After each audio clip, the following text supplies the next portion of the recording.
ఎన్నికలు దగ్గర పడుతున్న తరుణంలో ఆంధ్ర ఊటీ అరకు ఏజెన్సీ ప్రాంతంలో రాజకీయం నివురుగప్పిన నిప్పులా మారుతోంది. ఉమ్మడి విశాఖ జిల్లా అరకు నియోజకవర్గంలో ప్రతి ఎన్నికలలో స్వతంత్ర అభ్యర్థుల ప్రభావం ఎక్కువగా కనిపిస్తుంది. ఈసారి ఆశించిన అభ్యర్థులకు ఏ పార్టీ టికెట్ ఇవ్వడం లేదని సమాచారం. దీంతో ఈసారి నియోజకవర్గంలో ఇండిపెండెంట్ గెలిచే అవకాశం ఉందని విశ్లేషకులు లెక్కలు వేస్తున్నారు. ఎస్టీ నియోజకవర్గమైన అరకులో ఏం జరుగుతుందో ఈరోజు తిరతాట రాజకీయాల్లో చూద్దాం.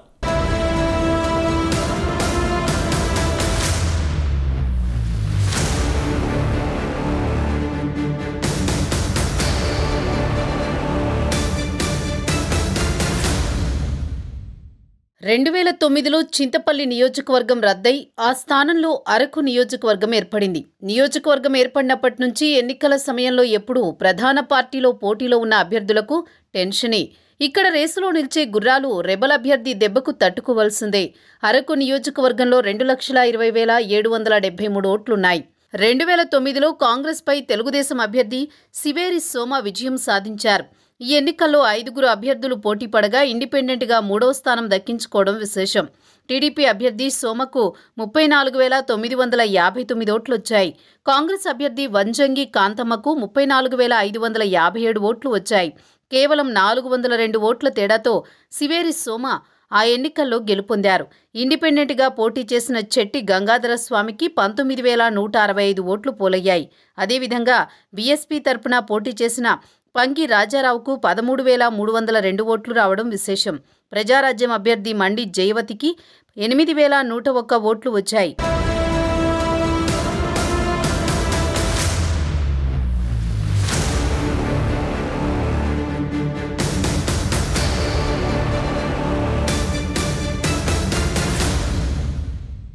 రెండు 2014 ఎన్నికల్లో వైసీపీ నుంచి కిడారి సర్వేశ్వరరావు ఎమ్మెల్యేగా విజయం సాధించారు. అప్పటి వరకు ఉన్న సిట్టింగ్ ఎమ్మెల్యే సివేరి సోమ ఓటమి పాలయ్యారు. ఆ ఎన్నికల్లో ఇండిపెండెంట్ కూడా టీడీపీతో సమానంగా ఓట్లు పోలవడం విశేషం. ఆ ఎన్నికల్లో కిడారి సర్వేశ్వరరావుకు 63,700 ఓట్లు రాగా టీడీపీ అభ్యర్థి సివేరి సోమకు 29,647 ఓట్లు వచ్చాయి. ఇండిపెండెంట్గా పోటీ చేసిన కుంభ రవిబాబుకు 25,789 ఓట్లు రావడం గమనించదగ్గ విషయం. తర్వాత కిడారి సర్వేశ్వరరావు టీడీపీలో చేరడం, మావోయిస్టుల చేతిలో సోమ సర్వేశ్వరరావు ఇద్దరూ హత్యకు గురికావడం జరిగింది. ఇండిపెండెంట్లు ఓట్లను చీల్చడంతో ఫలితాలు తారుమారవుతున్నాయి.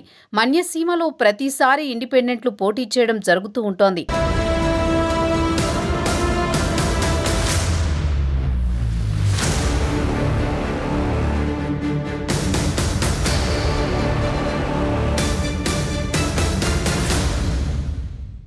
రెండు 2019 ఎన్నికలు పరిశీలించినట్లయితే వైసీపీ వేవ్లో ఉన్న సమయంలో ఆ పార్టీ తరపున చెట్టి ఫాల్గుణ విజయం సాధించారు. టీడీపీ తరపున కిడారి సర్వేశ్వరరావు తనయుడు కిడారి శ్రావణ్ కుమార్ పోటీ చేశారు. ఆ ఎన్నికల్లో చెట్టి ఫాల్గుణ 53,101 ఓట్లు రాగా కిడారి శ్రావణ్ కుమార్కు 19,929 ఓట్లు వచ్చాయి. టీడీపీ టికెట్ ఇవ్వకపోవడంతో దొన్నుదొర ఇండిపెండెంట్గా పోటీ చేసి 2వ స్థానం దక్కించుకున్నారు. సిఆర్ఈ దొన్నుదొరకు 27,660 ఓట్లు వచ్చాయి. టీడీపీ నుంచి పోటీలో ఉన్న కిడారి శ్రావణ్ కుమార్ 3వ స్థానంలోకి వెళ్లిపోయారు. మరో ఇండిపెండెంట్ పంగి రాజారావుకు 10,875 ఓట్లు రావడం విశేషం. అదేవిధంగా సిపిఎం తరపున పోటీ చేసిన కిల్లో సురేంద్రకు 10,455 ఓట్లు వచ్చాయి. ఈసారి కూడా ఇండిపెండెంట్లు ఓట్లను భారీగా చీల్చడంతో టీడీపీ అభ్యర్థికి బాగా నష్టం జరిగింది.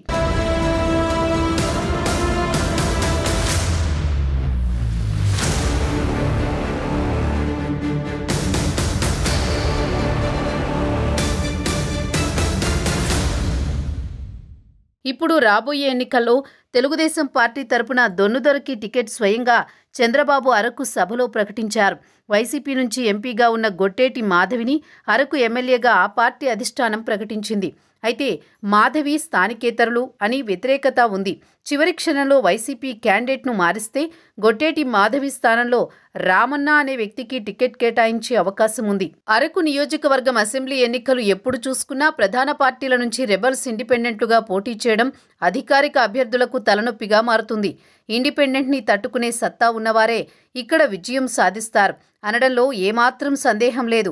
ఈసారి జనసేన టీడీపీ పొత్తు ఉండడంతో దొన్నుదొరకు అనుకూలంగా సంకేతాలు ఎక్కువగా ఉన్నాయి. అయితే ఇక్కడ ఇండిపెండెంట్లుగా టీడీపీ జనసేన నుంచే కాకుండా వైసీపీ నుంచి కూడా అభ్యర్థులు పోటీకి దిగే అవకాశాలు ఎక్కువగా కనిపిస్తున్నాయి. మరోవైపు వామపక్షాలు కూడా పోటీ చేయనున్నాయి. ఈ పరిణామాలతో అరకు -డిగ్రీల చలి వాతావరణంలో రాజకీయ వేడి సెగలు కక్కుతోంది. ఈ క్రమంలో ఈసారి అరకు ప్రజలు ఎవరిని అసెంబ్లీకి పంపిస్తారో మరికొద్ది రోజులు ఆగితే గానీ తెలియదు.